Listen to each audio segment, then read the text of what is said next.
The human toll of cancer on our society as a whole is devastating, but this is especially true when it happens to you or someone you love.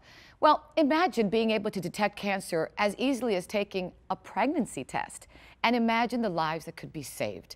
Here to tell us more about this are Frank Adel and Josh Shakar, founders of Pharmaco Kinesis, and Dr. Thomas Chen, a noted neurosurgeon. Good morning, gentlemen. Morning. Good morning, Olga. Thank you so much for being here. Thank you very much. Frank, I'm going to start with you.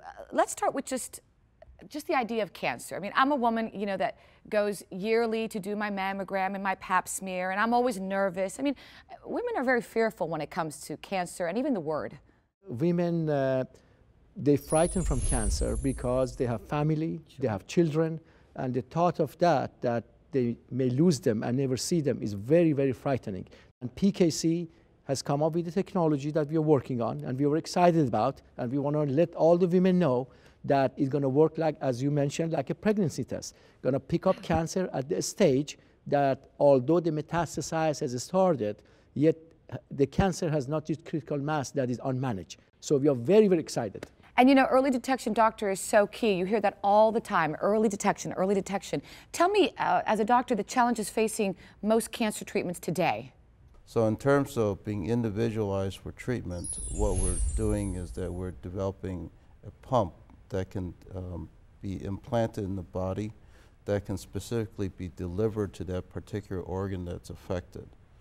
And then also the other thing that we're developing is a biosensor that can make early detection more feasible for the individual patient. And Josh, let me bring you in. Talk to me more about this early detection and how we'll know faster, I guess, before the cancer metastasizes. We basically combine electronics and biology together to form a calculator, in some science called bionics, whereby a device, as defined here, enable the capturing of certain biomarkers and the level of that biomarker within the human serum. So a normal person will have a certain level, let's assume some number such as 40, and a diseased person would have a biomarker that would count in the thousands. Of course, the difference between them will give an indication to the physician that further studies has to be taking place within that patient. Because the higher the marker, exactly, the more likelihood that something could be going wrong. Exactly, and there are multiple biomarkers, and their expression are then be identified by the biosensor. Another statement to what Josh just said is, the problem is right now, in this gap, there's a missing gap. And the missing gap is we want to make sure we have a device that people can spend $30, $40, $100 a month, and they can test themselves and read the number that Josh said.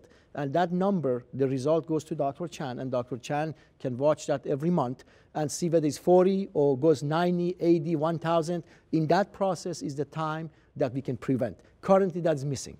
Okay, Frank, thank you so much for adding that. And when we come back, we're going to talk more about this amazing device. We're going to talk about Joshua's breakthrough medical device, making it, by the way, the first national television appearance right here on The Balancing Act. So stay tuned for that.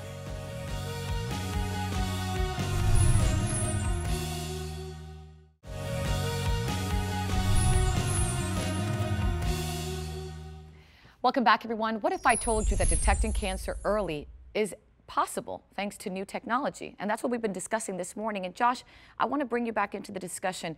Tell me exactly about this new device, because it sounds fascinating. This is basically a biotransistor that formed out of a carbon nanotube, which enable, in combination with a specific antibody, specific to different cancers, enable counting of the elements that we are seeking to identify in a very precise fashion. Count them, store them, and eventually transmit them via either wireless or through other methods of communication. So Frank, let's say Dr. Chen has a patient and they want to use this device. Can they use it at home? How does it work? The whole idea is to make sure they can use it in their home as easy as they use pregnancy test and insulin test. And the way it works is Dr. Chen will recommend them based on certain things that he sees in the patient, and ask them to write a prescription. They go to any pharmacy and they buy it, and they take it home, and they get a small sample of blood and they put it in a device.